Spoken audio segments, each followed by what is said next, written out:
Okay, so hi, welcome everybody. So today's objective is to discuss key performance indicators and rate design in our project Automotive Consumer Analytics.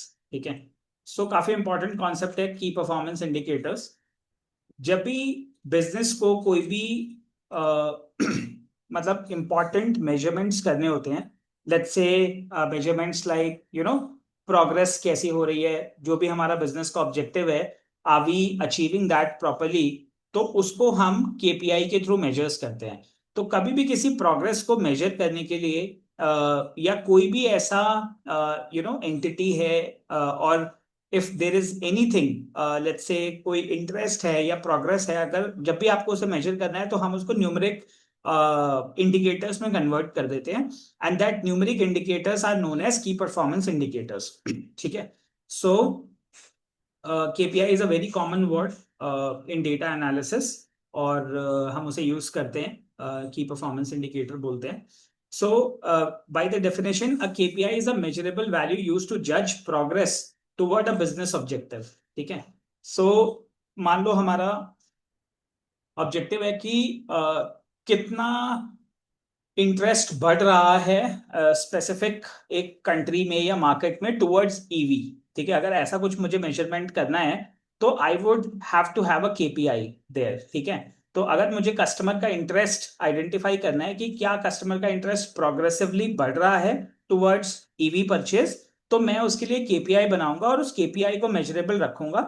And depending on those KPIs फिर हम business actions लेंगे. ठीक है, similarly KPI के साथ में एक और कॉन्सेप्ट आता है रेट. ठीक है, rate is also important. So rate क्या होता है कि लेट्स से अगर मैं जानना चाहता हूं कि फ्यूल के प्राइसेस कितनी तेजी से बढ़ रहे हैं, ठीक है, या क्रूड ऑयल का प्राइसेस कितनी तेजी से बढ़ रहा है या कितनी तेजी से घट सकता है. ठीक है, इन केस अगर क्रूड ऑयल के प्राइसेस बढ़ेंगे तो ऑब्वियसली पेट्रोल डीजल के प्राइसेस बढ़ जाएंगे और वो काफी अनअफोर्डेबल हो जाएगा कस्टमर्स के लिए डीजल पेट्रोल के व्हीकल को ड्राइव करना. एंड इनफैक्ट लेट्स से हम फ्यूल के लिए डिपेंडेंट हैं मिडिल ईस्ट के ऊपर, but electricity is sufficient in India. ठीक है, तो अगर मैं ये देखता हूं कि फ्यूल रेट्स बढ़ रहे हैं तो ऑब्वियसली ईवी एक सेकेंडरी ऑप्शन हो सकता है, या ईवी एक ऐसा प्राइमरी ऑप्शन हो सकता है जिसके through people would be more interested to buy a EV vehicle and use it for their transportation. ठीक है, तो अब अगर ऐसा कोई रेट हमें डिफाइन करना है कि what is the change in that percentage, उस किस रेट से हमारा फ्यूल प्राइसेस बढ़ रहे हैं या ईवी का इंटरेस्ट रेट बढ़ रहा है या इंटरनल कंबशन इंजन खरीदने का इंटरेस्ट किस रेट से कम हो रहा है या एआई का अडॉप्शन रेट किस तरीके से बढ़ रहा है, so that is known as rate. ठीक है, सो रेट आइडेंटिफाई करने के लिए हम यूज करते हैं न्यूमरेटर डिनोमिनेटर. ठीक है, सो न्यूमरेटर एंड डिनोमिनेटर्स हमें सेलेक्ट करने पड़ते हैं on the basis of data set. ठीक है, so let's say and time और पॉपुलेशन बाउंड्री. ठीक है, so what exactly it is, जैसे कि मान लो हमारे पास लेट्स से 100 यूजर्स हैं. ठीक है, उन 100 यूजर्स में लेट्स से हमारे पास 100 यूजर्स हैं, 100 यूजर्स में मान लो 50 यूजर्स ऐसे हैं जो कहते हैं कि भाई I am interested to buy an EV. ठीक है, और उन 50 यूजर्स में से मान लो 25 यूजर्स ऐसे हैं या 20 यूजर्स ऐसे हैं जिनके पास होम चार्जिंग फैसिलिटी नहीं है. ठीक है, तो अगर मैं ये जानना चाहता हूं कि ठीक है, इंफ्रास्ट्रक्चर गैप कितना है, ठीक है, ईवी के लिए चार्जिंग का इंफ्रास्ट्रक्चर गैप कितना है, तो ऑब्वियसली मुझे क्या करना पड़ेगा, पूरे 100 ऑब्जर्वेशन की मुझे जरूरत नहीं है, क्योंकि 100 ऑब्जर्वेशन में बहुत सारे ऐसे हैं जो ईवी नहीं खरीदना चाहते. सो ईवी खरीदने की टोटल परसेंटेज है मान लो 50, एंड तो 50 बन गया मेरा डिनोमिनेटर एक तरीके से. ठीक है, denominator is the overall set of population, the total target group which you are targeting. ठीक है, सो अभी हम 100 ऑब्जर्वेशन को नहीं टारगेट कर रहे हैं, हम सिर्फ 50 ऑब्जर्वेशन को टारगेट कर रहे हैं जो ईवी खरीदने में इंटरेस्टेड है. सिमिलरली अब जैसे मेरा क्वेश्चन ये था कि मुझे आइडेंटिफाई करना है कि ईवी का इंफ्रास्ट्रक्चर गैप कितना है, चार्जिंग इंफ्रास्ट्रक्चर गैप कितना है. सो चार्जिंग इंफ्रास्ट्रक्चर गैप का मतलब कि ऐसे कितने लोग हैं जिनके पास ईवी चार्ज करने की फैसिलिटी नहीं है. सो अब जैसे वैसे 20 लोग हैं, तो मेरा न्यूमरेटर हो गया 20, ठीक है। तो instead of 100 observation I will take 20 as a numerator, 50 as a denominator, and I will do numerator divided by denominator into 100 and that will give me the rate, ठीक है। that will give me the rate of infrastructure gap, okay। so उससे मुझे पता चल जाएगा कि 20 divided by 50 into 100 is the infrastructure gap, ठीक है। मैं 20 divided by अगर 100 करता हूं तो फिर उस केस में क्या होगा, 20 divided by 100 will give me a very very small value, जैसे मान लो 5% आ जाएगी वैल्यू। सो अगर इतनी छोटी वैल्यू आ जाएगी तो हमें लगेगा कि ठीक है इंफ्रास्ट्रक्चर गैप बड़ा नहीं है, there is no problem. But obviously 50 customers तो ऐसे जो ईवी खरीदना ही नहीं चाहते थे, ठीक है। तो सो अगर जब मैं करेक्ट ग्रुप सेलेक्ट करूंगा, जैसे मैंने कहा 20 divided by 50 into 100, so obviously I have a higher value of infrastructure gap. So जब ये higher value of infrastructure gap हमें दिखाई देगी तो हमें पता लग जाएगा कि ठीक है यार, it is a big problem and before we start selling EV हमें लेट्स से सोसाइटीज में बात करनी पड़ेगी या चार्जिंग स्टेशन के साथ बात करनी पड़ेगी, सो दैट ये इंफ्रास्ट्रक्चर गैप को हम फुलफिल कर सकें, ठीक है। सो इसके लिए हम की performance indicators and rate design use करते हैं। So we are going to use clear KPIs and clear KPIs allow leadership to compare markets and measure whether action produce improvement. So KPI से हमें क्या पता चलता है कि जो भी हम एक्शंस कर रहे हैं towards our business, let's say EV manufacturing, EV promotions, EV sales, so all those actions, are they impacting the customer, are they improving any of the factors which we want to improve, let's say हमारी sales कितनी बढ़ रही है, ठीक है। तो क्या हमारे कुछ इंप्रूवमेंट्स हो रहे हैं, तो वो आइडेंटिफाई करने के लिए हमें केपीआईज और रेट की जरूरत पड़ती है। So let's say we'll take one example. The charging infrastructure gap is the percentage of EV intenders expecting home charging who do not have home charger access. ठीक है। तो हमें चार्जिंग इंफ्रास्ट्रक्चर गैप आइडेंटिफाई करना है। सो हम इसको calculate करेंगे, ठीक है।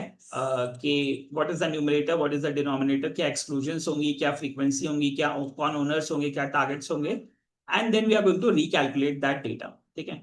So let's get started with this. So सबसे पहले हमें क्या करना है, we have to keep only consumers eligible for home charging access in KPI, ठीक है। ये हमें चाहिए। तो हमने क्या किया, हमने ईवी इंटेंडर का डेटा ले लिया और उनका ले लिया कि ठीक है कितने लोग ऐसे हैं जो होम चार्जिंग एक्सपेक्ट करते हैं, ठीक है। तो हम let us just get started with this.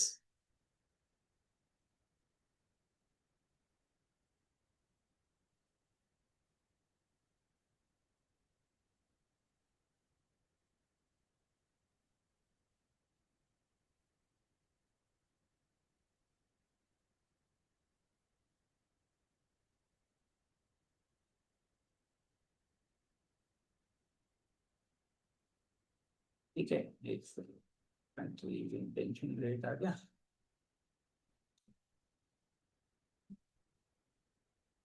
ठीक है, लेट्स सी। सो हमें क्या चाहिए, हमें चाहिए था ईवी इंटेंडर और कितने लोग जो होम चार्जिंग एक्सपेक्ट कर रहे हैं, ठीक है। तो पहले हमने उस इंफॉर्मेशन को फेच कर लिया। So we have data,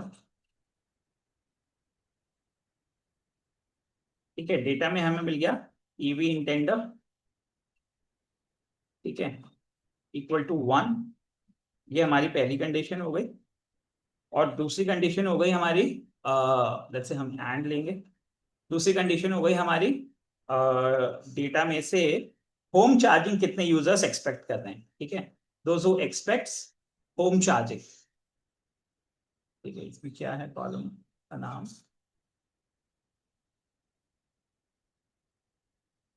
aspects home charging, ठीक है, equal to let's say yes, ठीक है। कितने कितने ऐसे यूजर्स हैं, तो ये हमारे पास एक इंटरेस्ट ग्रुप हमारा डिफाइन हो गया, ठीक है। सो इसको हम कहते हैं एलिजिबल नंबर ऑफ कैंडिडेट्स। मैंने कहा कि this will be our eligible candidates, ठीक है। तो हमारे पास एलिजिबल नंबर ऑफ कैंडिडेट्स आ गए। Data EB intender equal to 1 and ऐसे कितने लोग हैं जो होम चार्जिंग एक्सपेक्ट करते हैं। मेरे पास एक हर ऑब्जर्वेशन का येस एंड नो मेरे पास फेच होकर के आ गए, ठीक है। Now what I will do, I will just fetch it, I will just fetch the data. ठीक है, डेटा के अंदर से हम इसे एक्सट्रैक्ट करेंगे and there will be one column. ठीक है, now we run it because हम ऑलरेडी कंडीशनल रो चेक कर रहे हैं, तो सारी रोज निकल के आ जाएंगे हमारे पास। ठीक है, तो अब हमारे पास सिर्फ वो आ गए जो ईवी इंटेंडर्स हैं। ठीक है, and those who are expecting home charging. तो हमारे पास अब एक ओवरऑल ग्रुप निकल के आ गया।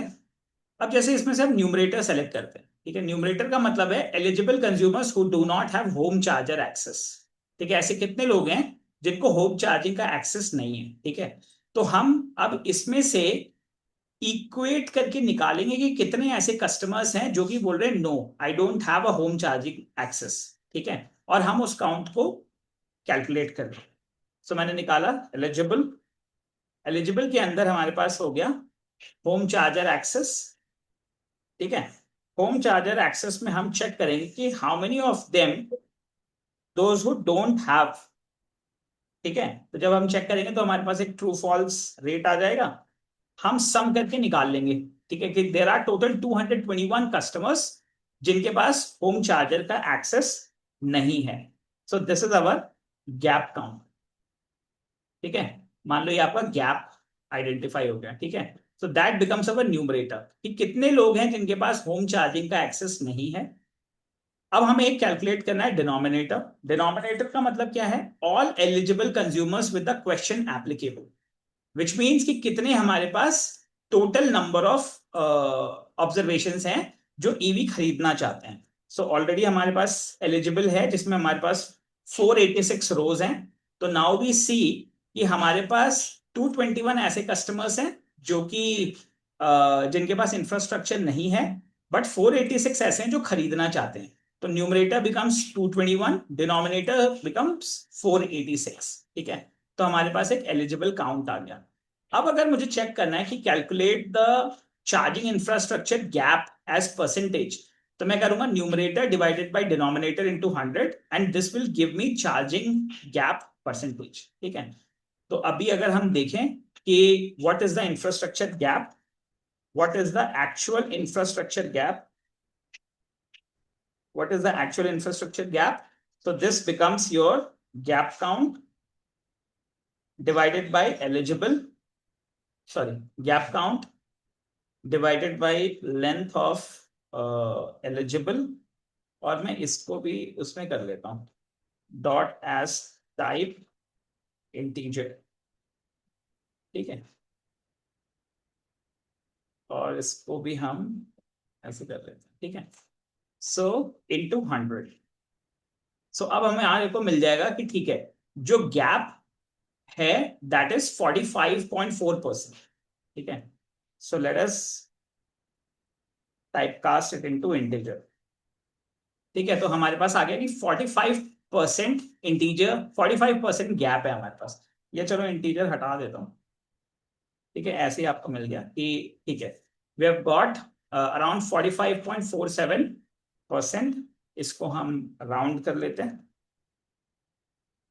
एंड लेट्स से इसको कर लेते हैं हम infra underscore gap, infra gap percentage. ठीक है, let's say we'll keep it round of 2।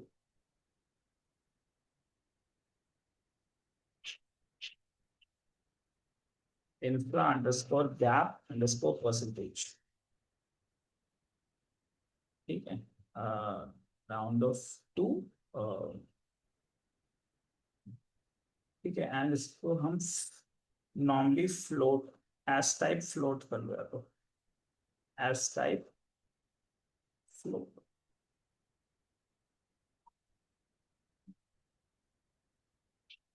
ठीक है,